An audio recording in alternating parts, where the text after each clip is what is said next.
Supongo que alguno de ustedes recordará la etapa de la educación general básica, la EGB.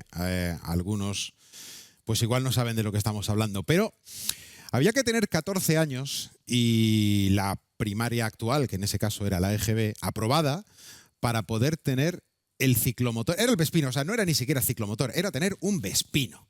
Era poder tener una motocicleta con la que poder moverte. Así que imaginaros, con 14 años, con un Vespino y la EGB acabada, eras capitán general de los tercios de Flandes. Ahora, en el punto en el que estamos, un vehículo como son los patinetes se pueden conseguir y se tiene acceso a circular por la vía a cualquier edad. Y decía lo de la EGB porque, aunque con sus más y sus menos, pero se podían tener los primeros elementos que nos valían para poder circular y conocer lo que era un semáforo, un ceda al paso.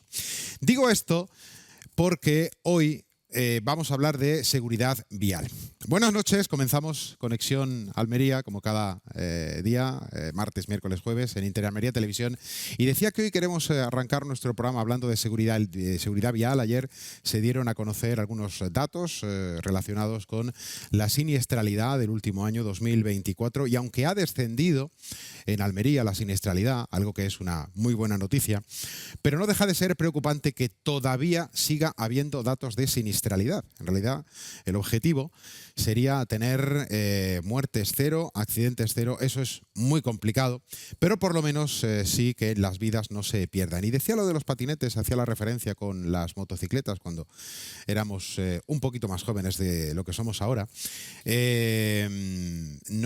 Probablemente no se sea excesivamente consciente de que un vehículo de gran tonelaje está compartiendo plataforma de circulación con un vehículo de movilidad como es un patinete, y quien lo conduce pues posiblemente le cueste todavía identificar la diferencia o conocer la diferencia entre un stop y un ceda al paso. Vamos a hablar de esto y de otras cosas hasta las 11:30 de la noche, pero lo primero, como decía, es quedarnos con esta información sobre los datos que se conocían ayer y que han registrado 684 siniestros con víctimas en Almería, que son 22 menos que en 2023, pero aún así siguen siendo demasiados.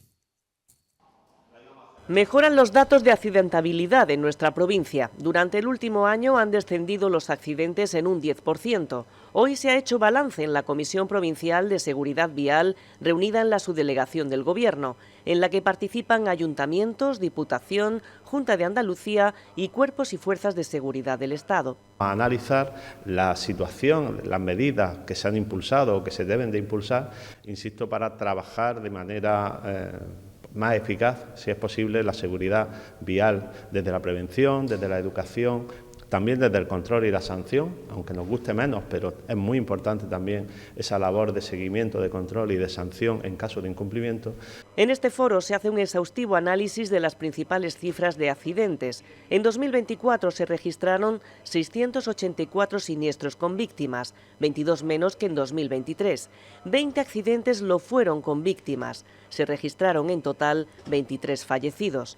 Pero además de los datos, en esta comisión se desarrollan planes y programas de seguridad vial y se definen los objetivos de los próximos meses. Donde nosotros vamos a poner el foco va a ser en aquellos aspectos más negativamente que destacan, como pueden ser los atropellos de peatones, las carreteras secundarias, que es donde se produce el 70% de los accidentes mortales, los accidentes por salida de vía, la protección de los vulnerables, pero también nos preocupan los accidentes durante el fin de semana y en circulación nocturna. Además, es muy importante seguir trabajando contra las principales causas de accidentes, es decir, tolerancia cero contra los comportamientos de riesgo, y recordar que las tres primeras causas de accidentes son la distracción, el consumo de alcohol y drogas y el exceso de velocidad.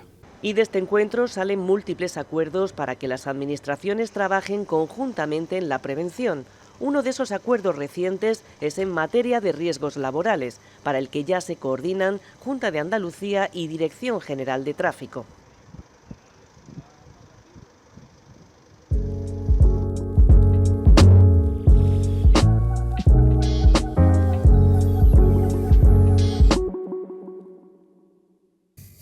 Pues con esos datos y con esa información arrancamos nuestra tertulia Conexión Almería de hoy, que es ya jueves 22 de mayo. Voy a saludar a los que hoy configuran esta mesa. Diego García, responsable de Focosur. Hola, muy buenas. Buenas tardes, Manzano. También tenemos a Antonio Guerrero, profesor de la Universidad de de la Universidad a Distancia, iba a decir de la UAL, de la UNED. Además viene muy filosófico con... Hola, Antonio, muy buenas. Vengo con mi amigo Aristóteles acompañándome siempre. Sí. Muy bien, muy bien. Y Carlos Vives, responsable de... Bueno, yo te sigo teniendo en el móvil como Carlos de la oficina, y es el responsable de la Casa del Cine. Hola, Carlos, muy buenas. Buenas tardes, ¿cómo estáis? Bueno, arrancamos con estos datos. Escuchábamos antes esta información, veíamos esta información. Son 684 siniestros con víctimas, 24 menos que en 2023. Hay que tener mucha precaución con esto. Antes silvanaba yo el tema de los patinetes, la EGB, el Vespino, yo no sé. Bueno, Carlos igual no ha visto. ¿La EGB sí? Sí, ¿no? Sí, claro. Y hemos tenido un Vespino también. Hombre, claro, por supuesto. Tú tenías la EGB, tú acababas octavo de EGB, salías con el documento de tener la EGB pasada, con tu Vespino y con el viaje de estudio. O sea, era el mismo paquete pack, todo, ¿no? Sí. Era un pack completo. Bueno, no sé si queréis hacer algún apunte antes de establecer una comunicación que tenemos con el exterior sobre estos datos de seguridad vial. Al final son cuestiones que sí nos tocan mucho y donde la concienciación nunca es suficiente. Diego, por ejemplo. Yo lo que pienso, creo que en la rueda de prensa lo ha apuntado responsables de tráfico. La concienciación y el trabajo entre administraciones es fundamental. Especialmente hay algunos ayuntamientos como el de Vícaro, como el de Almería, que están trabajando desde hace ya mucho tiempo con los chavales pequeños, con los institutos, con los colegios, en los parques que tienen, que son un referente. El de Vícaro concretamente es un referente en tema de educación vial. Por ahí es por donde hay que empezar. Porque es verdad que hay accidentes, el accidente cero, eso es muy complicado, es difícil, es imposible. Pero si hay esa concienciación, pues desde luego que reduciremos, y cuando llegue a edad de coger el patinete, pues ya sabrás cómo circular, que hay que respetar a los peatones, los semáforos y todas las señales. Sí, creo que es fundamental. Bueno, yo en primer lugar celebrar que es un buen dato, el descenso del accidente siempre será bien recibido. Hay que dar la enhorabuena a los responsables, que siempre las fuerzas y cuerpos de seguridad del Estado, a estas campañas de concienciación que te ponen siempre que la gente sigue y que efectivamente tiene consecuencias positivas. Pero sobre todo, como tú has dicho antes, recordar un poco la conexión de la EGB, la educación humanística, los valores morales, algo que por desgracia en nuestros tiempos pues está en descenso. Igual que los accidentes van bajando, pero la educación moral va también bajando. Tenemos que un poco recuperar los valores porque son esenciales para la seguridad vial. Yo, por ejemplo, cuando paso por un paso de cebra, muy pocas personas paran para que yo cruce el paso de cebra. Esos son valores cívicos que ya no están. Entonces tenemos que recuperar un poco el humanismo de la EGB. Y un mensaje yo creo que poderoso. ¿Carlos? Sí, bueno, apostar otra vez por esas campañas educativas que veíamos cuando éramos pequeños, a lo mejor supongo que existen, que están ahí, pero sí que hay que seguir apostando, ¿no? Y no solamente por las escuelas, sino también por el asociacionismo, ese barrio, ¿no? Ese conocimiento son mayores, ¿no? Que han estado ahí siempre enseñándonos.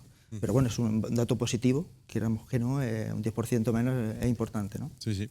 684. Bueno, no sé si tenemos la comunicación establecida. Sí, podemos saludar a José María. Antes veíamos en el vídeo a José María Méndez, el director provincial de tráfico, al que quiero saludar y agradecerle que esté con nosotros esta noche. Hola, José María, ¿qué tal? Muy buenas. No sé si nos escucha. No, hacemos una pequeña parada en esa comunicación y ahora estamos de nuevo de vuelta para poder recuperar esa comunicación con el director provincial de tráfico. Pero en cualquier caso, con esos siniestros hay un dato que es muy preocupante al final, que son los fallecidos, ¿no? De esos 22 accidentes menos que el año pasado, hubo 20 accidentes en Almería Capital, pero esos 20 accidentes, Almería Capital provincia, quiero decir, esos 20 accidentes acabaron con víctimas mortales, ¿no? Son 7 menos que en 2023, son los números, pero al final son 20 accidentes mortales, 23 fallecidos, porque hay 3 que no tienen esa condición de accidente, pero al final terminan también aumentando la estadística. Y bueno, hay que ser muy, muy conscientes. Al final, cuando uno se tiene, no solo hay que ser consciente a la hora de tomar el volante de un vehículo, sino también cuando se es peatón, que es un aspecto que igual se nos pasa un poco, no sé si desapercibido. Bueno, hablando de peatones, hablando de lo que he hablado de los patinetes, de esas Vespinos, ¿no? que teníamos antes, con los que jugábamos y nos movíamos antes, esa concienciación también por el peatón, por ese ciclista también, ¿no? Esos puntos negros que existen también en la ciudad para los ciclistas que muchas veces se ponen encima de la mesa, ¿no? Y esos motoristas, ¿no? La precaución por esos motoristas que al final son los más dañados, ¿no? Motoristas, ciclistas, todo eso. Esa problemática que sigue existiendo porque bueno, las ciudades son como son, se van construyendo y hay que apostar por unas ciudades más seguras, ¿no? Entiendo por esa línea, ¿no? Una ciudad que está creciendo muchísimo en estos últimos años, ahora estamos con una cantidad de obras tremendas y que sí que necesitamos que se mire por esas peatonalizaciones, esos peatones, pero sobre todo por los que montamos en bici y que trabajamos y nos movemos en bici, ¿no? Eso es muy importante. Yo creo que es muy importante el tema que está apuntando Carlos, porque es verdad que no solo en la ciudad, sino también en las carreteras. Nosotros tenemos una red de carreteras locales donde ahora mismo, con la afición que hay al ciclismo, salen todos los días muchos ciclistas. Y hay mucha gente que practica el ciclismo, el deporte, y luego no están preparadas. Son carreteras muy estrechas y muchos de los accidentes que hay pues se ven implicados ciclistas, por la falta de respeto, pero también por las condiciones que tienen. No se ensanchan esas carreteras, no se crean arcenes o zonas de ciclismo seguras, y igual ocurre en las conexiones. Aquí hay un nudo a la salida de Almería, que ahora precisamente cuando se está haciendo la reforma se va a hacer la reforma del tercer carril, conexión con el puerto y también la reforma en el puerto. Ahí hay una conexión que se ha planteado de algunas asociaciones, concretamente de Castel del Rey, que sería la conexión segura. Ahí hay un nudo. Carlos, tú que eres, si sales con la bici, te darás cuenta ahí a la salida y entrada del túnel, que es un punto donde hay muchos accidentes con bici. Entonces, bueno, pues también las administraciones tienen que estar ahí a atender las reivindicaciones de los colectivos y crear zonas seguras para peatones y ciclistas, y así pues evitar una parte de esos accidentes. Antonio. Bueno, sí, yo hablando de la referencia que había hecho al mundo del ciclismo, una referencia que me trae muchas memorias de mi pasado, porque un servidor estuvo en un equipo ciclista, compitió, sacó alguna medalla, en aquella época cuando uno tenía pelo, y recuerdo que había muchas menos normas de seguridad vial que ahora. Igual ahora hemos mejorado un poquito, aunque no se puede ver a lo mejor en consonancia con los accidentes. Pero sí que existía un poquito más de respeto. La gente, los conductores te respetaban un poquito más, los peatones también te respetaban, tú respetabas también a los demás, y eso es algo que ahora parece que ha desaparecido. Es que ni siquiera en el carril bici, como tú ves por el núcleo urbano, la gente lo utiliza adecuadamente. Se utiliza, yo creo que para todo. Los que van a hacer un poco de footing, cogen también por el carril bici. Hay una especie de desinterés por la seguridad vial, y creo que eso hay que recuperarlo. En el modelo, por ejemplo, educativo norteamericano, una de las asignaturas es precisamente la conducción. O sea, ahí directamente ya salen los jóvenes con las normas muy claras. Sin embargo, en Europa tú tienes que hacer una formación en la conducción posterior a tu periodo educativo básico. Y no todo el mundo está obligado a hacerlo, es voluntario, ¿no? Entonces, la concienciación es muy importante, pero también que la administración educativa forme parte de esa concienciación en primera instancia, ¿no? En las primeras etapas educativas, para que la gente adquiera no solamente los valores, sino el conocimiento de las normas. La civilidad es esencial en un núcleo urbano. Y yo pienso que si no se están respetando es porque a lo mejor la cadena de enseñanza no se ha dado adecuadamente por parte de las administraciones. Sí, sí. Bueno, en cuanto a los tipos de vías, porque siempre echamos tenemos la sensación de que al final cuanto más rápida sea la vía, pues más riesgo hay. Evidentemente hay una relación directa de la velocidad y el accidente, o sea, y sobre todo la dimensión del accidente o la repercusión del accidente. Pero en las vías convencionales se han concentrado esa mayor parte de los accidentes, con 14 de los 22 registrados, lo que equivale al 70%, mientras que en las carreteras secundarias, con quien hablaremos ahora, con José María Méndez, el director de tráfico, detallaba que han hecho un análisis de esas cifras, y uno de los aspectos fundamentales en esas carreteras secundarias tienen que ver con los peatones, los atropellos, ¿no? Evidentemente, las vías de alta intensidad, bueno, las autovías, autopistas, no se puede ir siendo un peatón, pero sí en las otras y ahí sí que hay un buen número de atropellos. De hecho, ayer mismo hubo un fallecido más en un atropello en Las Norias, justamente, ¿no? De un camión que se llevó por delante a un peatón, con lo cual pues los dos aspectos, ¿no? Tanto el de conductor como el del peatón tiene que tener una formación o por lo menos una concienciación y saber muy bien por dónde tienes que circular. Lo que pasa es que aquí Manzano, totalmente de acuerdo, pero aquí hay zonas, ahora que saca el tema de Las Norias o Campo Hermoso, cualquier zona del Levante o Poniente donde hay mucho trabajo en la agricultura intensiva, pues no están bien preparadas, no hay vías, porque muchos de estos trabajadores, como bien sabemos, se desplazan en bicicleta o a pie, y entonces no se dan esas circunstancias. Recordaremos todos que no hace mucho tiempo fue incluso un motivo de discordia el hecho de hacer un tramo de carril bici seguro donde cercano a Níjar Campo Hermoso, donde había habido un montón de accidentes. Entonces ni siquiera las propias administraciones o los grupos políticos se ponían de acuerdo en algo que estaba más que justificado en esa inversión, en el sentido de que pues había habido muchos accidentes y algunos de estos pues son vías muy estrechas donde hay un tráfico intenso, furgonetas, vehículos industriales y luego pues personas que van a pie o en bici jugándose la vida todos los días para ir a su puesto de trabajo. Sí, la verdad es que sí. No sé si es posible, si tenemos a José María Méndez, no sé si podemos hablar con él y si no, me dicen que enseguida podemos, creo que vamos a poder establecer esa comunicación con el director provincial de tráfico. Yo solamente pues insistir un poco en esa labor de concienciación de todos. Al final, cuando uno tiene acceso, ¿no?, a un vehículo, ya sea de motor, que se necesita un permiso. Ahora el tema de los patinetes, los vehículos de movilidad urbana, creo que se denominan, ¿no? Sí me preocupa muchísimo y es una de las cosas que quería comentar con el director provincial, porque me consta que desde tráfico hay una preocupación realmente extrema, ¿no?, porque son justamente los vehículos más comunes y a la vez los más débiles, ¿no?, los más frágiles en una carretera o en una calle, ¿no? En realidad la carretera no pueden estar como tal, pero sí en una vía urbana y eso genera que compartan. Yo no sé si vosotros habéis tenido alguna experiencia, ¿no?, pero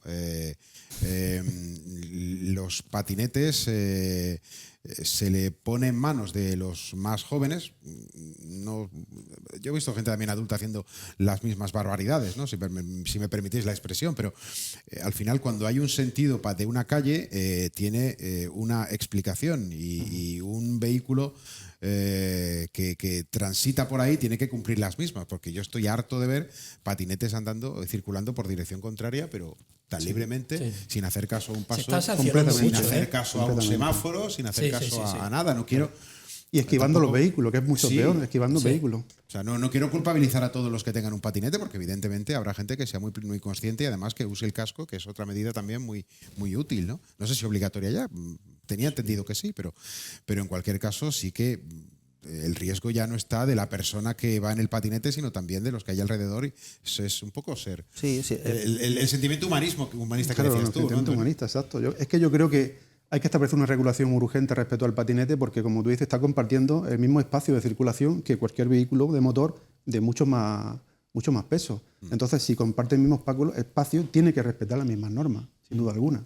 Yo voy a ir un poco más allá, y tenemos, o sea, esa unidad móvil que acaba de aparecer, que es ese patinete, en una ciudad o en unos espacios que ya estaban construidos y tiene otra forma de moverse. Tendríamos que ver, porque se está utilizando muchísimo, las bicicletas se han ido integrando dentro de este caos de la ciudad, pero el patinete es algo nuevo y que todavía no está demasiado regulado. Pero sí que se usa mucho, sí es un elemento muy barato, que no consume gasolina, que posiblemente sea el presente, iba a decir el futuro, pero es un presente, una necesidad como vehículo útil, y que posiblemente haya que darle un cambio a la ciudad, o sea, generar ciudades más seguras, espacios donde estén más controlados y donde haya menos coches, que también está ocurriendo en nuestro paseo ahora. podemos meter en eso, pero quiero decir, hay una serie de... Cuando acabe la hora la peatonalización, al claro, final seguirá hay habiendo un también cambio. tráfico, aunque Claro, de otra manera pero un poco... hay un cambio, va a haber un cambio con respecto a esas peatonalizaciones y a esos espacios más seguros donde te puedas mover, ¿no? O sea que eso es también interesante por no demonizar el patinete, que al final es No, lo si está esa usando todo el movilidad mundo. sostenible al Es que es final es la que se va a inevitable, el quedar. problema es que es inevitable, no lo podemos evitar. La Desde cuestión es luego. que igual tenemos que tener referencias de otras ciudades de Europa, otro modelo de otra seguridad vial, donde está la cosa mejor regulada, donde hay más zonas peatonales, donde hay más zonas donde pueden circular este tipo de vehículos. Y quizás ese sea el modelo que no estamos imitando, porque y seguro que el índice de accidentes es mucho menor allí que aquí. Claro. sí, Diego. No, que no está la ciudad pensada para la movilidad sostenible, como dicen ellos. Al final hay que adaptar la ciudad y hay que adaptar las normativas, sancionar más, que se está sancionando, pero es verdad que ya se está integrando en la ciudad. Yo cada vez veo más profesionales que van o con el mono de trabajo o con una cartera o con una mochila y van a sus trabajos habituales con ese medio. Sí, es más fácil de guardar, es un vehículo que puedes guardarlo dentro de tu espacio de trabajo, ¿no? No tienes que aparcarlo fuera, Claro. Conlleva una serie de ahorro, al final económico, que por eso se está usando, claro. Bueno, me dicen que finalmente no es posible esa comunicación. Tenemos algunos duendes que hay también siempre en la técnica, así que bueno, otro día tendremos a José María Méndez, porque al final es un tema que siempre va a ser actualidad. Hoy lo hemos querido traer a nuestra portada por esas buenas noticias en cuanto a la reducción de siniestralidad, pero indudablemente la preocupación tiene que ser siempre extrema, máxima. Pero avanzamos, como digo, en nuestra conexión Almería de esta noche de jueves y nos vamos a ir al ámbito universitario, docente, que Antonio conoce a la perfección, porque hoy se ha presentado uno de los nuevos grados que a partir de este próximo año, este próximo curso, se va a impartir en la Universidad de Almería. Sabéis que la universidad va creciendo paulatinamente. Este año se incorporan hasta 3 grados nuevos: física, logopedia e inteligencia artificial y ciberseguridad. Y hoy ha sido la presentación de este grado de física que vamos a conocer con este vídeo. El nuevo grado de física ya es una realidad. Tendrá 60 plazas y será impartido simultáneamente en las universidades de Almería y de Huelva a partir del próximo curso. Este grado es pionero por requerir la movilidad entre ambas universidades. Una vez implementados los 4 cursos que integran el grado, pues estaríamos hablando de 240 plazas. Se va a impartir de manera presencial, con 2 especialidades: una especialidad de física teórica, que es una especialidad desarrollada en el ámbito de la Universidad de Huelva, y otra especialidad de física aplicada que se desarrollará aquí en Almería. El primer año se impartirá simultáneamente en las 2 universidades, tanto la Universidad de Almería como la Universidad de Huelva, y los estudiantes tendrán que desplazarse a los otros campus durante un año.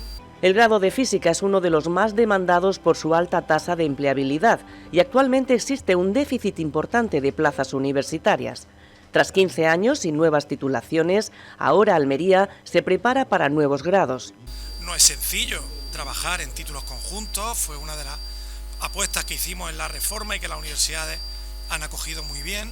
Como el rector ha explicado, se producirá alguna movilidad entre estas universidades a lo largo de la carrera, pero sin duda eso también va a enriquecer a los estudiantes, permitiendo además especialidades distintas según en la universidad en la que se finalicen los estudios, y yo creo que eso sin duda enriquece este ámbito. El nuevo grado cuenta con el apoyo de 2 Nobel en la materia, Kip Thorne y John Mather, pero no será la única novedad. En breve también conoceremos los detalles del nuevo grado de inteligencia artificial y ciberseguridad, que también se impartirá en la UAL. Bueno, pues un nuevo grado que llega a la Universidad de Almería. Bueno, varios grados nuevos. En este caso estábamos hablando de la física. Aquí escuchábamos el otro día también y ya veíamos la visita de Kip Thorne. Todo un Nobel. Bueno, arrancó por Antonio, que evidentemente es el territorio que más cerca tiene, bueno, la dimensión con la que va creciendo, ¿no?, la Universidad de Almería, Antonio. Bueno, en principio es un dato muy positivo, que el conocimiento vaya creciendo, que aparezcan nuevas disciplinas. A mí me causa una gran sensación ese grado nuevo en inteligencia artificial. Me seduce hasta lo incalculable porque, aparte de todas las críticas que se dice sobre la IA, nadie contempla la posibilidad de que la IA sirva para abrir la mente hacia otros territorios que nunca hemos llegado, ¿no? Esa es la parte positiva. A mí todo lo que sea crecimiento y conocimiento y cultura me parece súper positivo, ya sea en la disciplina de la física, la IA, enfermería, medicina, que también está ya en Almería, que la gente tiene esa disposición. Pero permíteme una crítica. A ver. Permitirme una crítica. Hombre, por supuesto, por favor. Y una crítica a la Universidad de Almería, una crítica constructiva, desde luego. Y tiene que ver también porque no existe el grado de filosofía. Y es un grado que yo demando en nombre de muchas personas porque estadísticamente existen datos concretos de que el número de matriculaciones en filosofía ha aumentado un 60%. Por lo tanto, hay una demanda social de que este grado exista. Existe sin duda el grado en humanidades, hay diferentes grados de humanidades en la UAL, existe un doctorado en filosofía, pero no está el grado en filosofía. Entonces es algo que creo que es una demanda lícita en el núcleo de Almería. La gente necesita este tipo de estudios porque el pensamiento crítico, que lo hemos hablado antes entre bastidores, está necesitado de miembros, de efectivos que luchen contra el pensamiento único, que es el gran enemigo ahora mismo en nuestra sociedad global, ¿no? El pensamiento único nos dice que tenemos que pensar, en qué tenemos que creer, qué tenemos que sentir, con quién nos tenemos que casar, en qué tenemos que trabajar. Y el pensamiento crítico tiene que oponerse a todo eso y la única forma es formación en pensamiento crítico, filosofía, humanidades. Esa es mi demanda crítica, constructiva, para que la próxima vez que nos veamos digamos que hay un grado en filosofía en la Universidad de Almería. Hombre, espero que nos veamos antes de que llegue el grado. Por supuesto. Porque, entre otras cosas, tendrá que pasar mínimo un año. Tiene que pasar un curso al menos para que se plantee. Diego, precisamente, no sé si ha sido en esta última revista o en la anterior del mes pasado, pero no hace mucho, en Focosur, habéis publicado justamente un reportaje sobre los nuevos grados, ¿no?, de la universidad. En este mes, la revista de este mes, se ha publicado un especial de la oferta educativa y ya se apuntaba precisamente a los nuevos grados de los que estamos hablando. Antes de nada, me adhiero plenamente a la reflexión de Antonio, sobre todo para reivindicar la filosofía. Yo que soy también de formación de clásica, pues la verdad es que se echa en falta el pensamiento crítico y más con estos mundos que corren hoy día.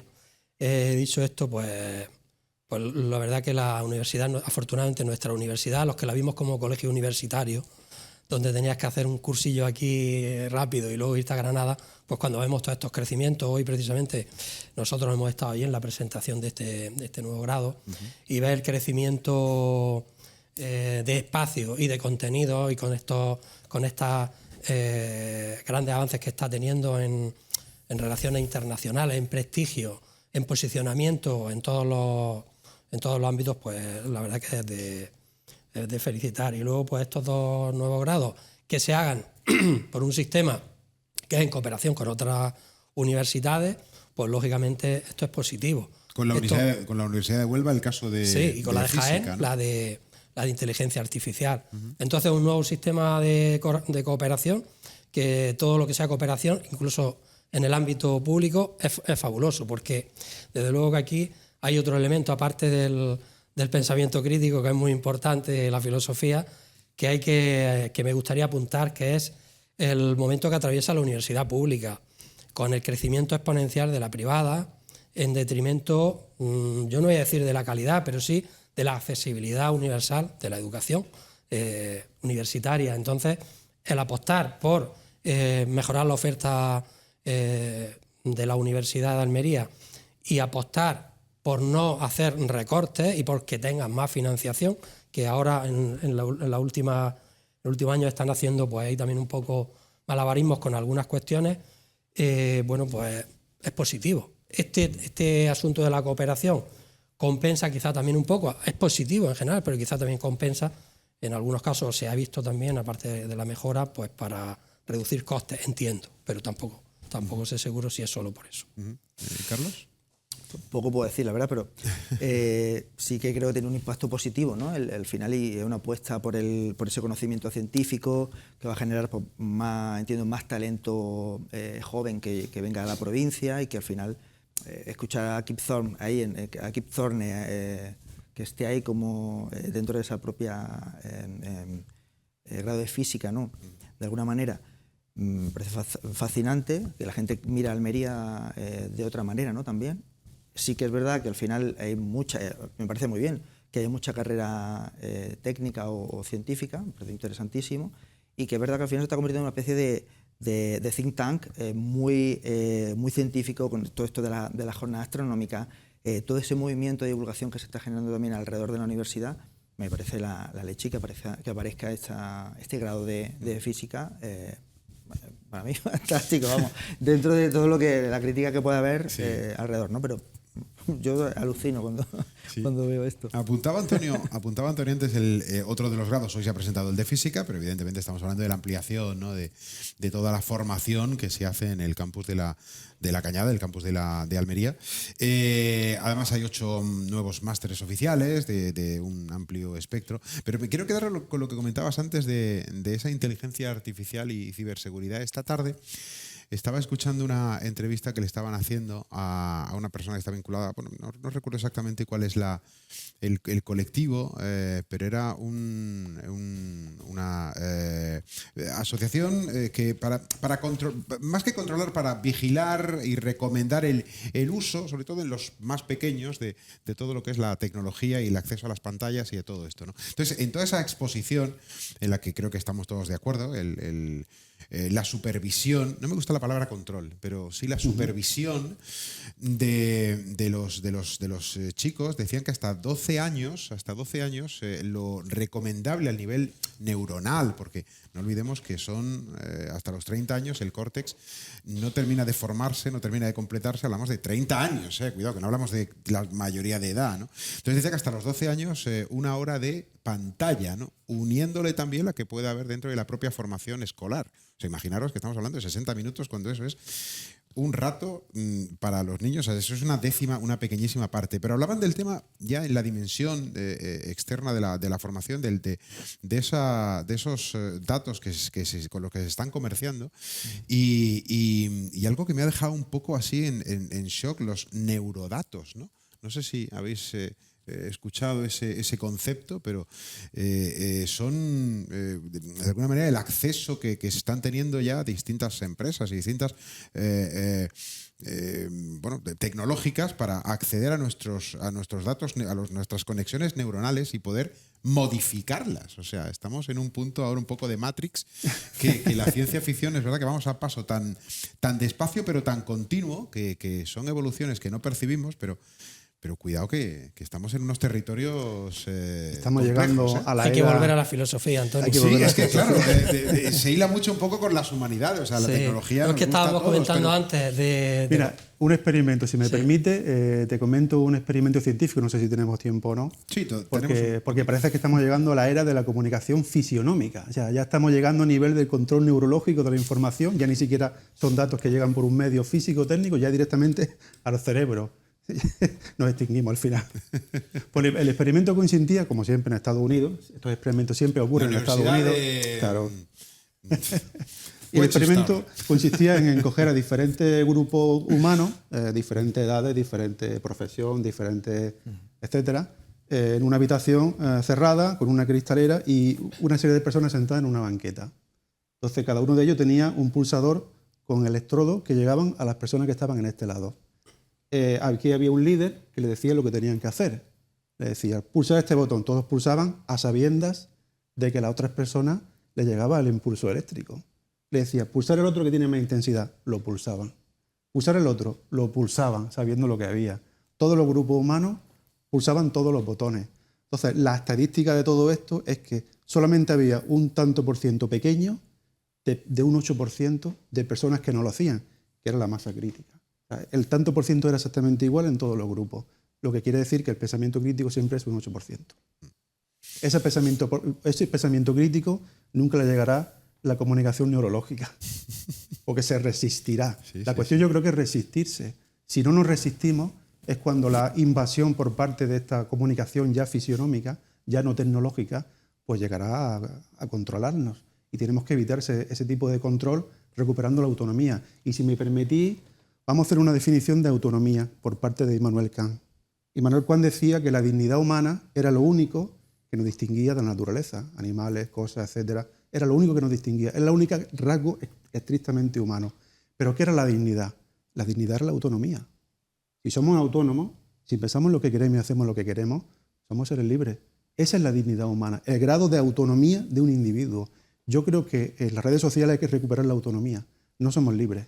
Nos dejamos llevar 24 horas al día, teléfono móvil, internet. Estamos todos los días enganchados, neurológicamente. Sí, sí, sí. Y no recuperamos nuestra autonomía. Yo creo que la gran resistencia es recuperar la autonomía digital, en este caso.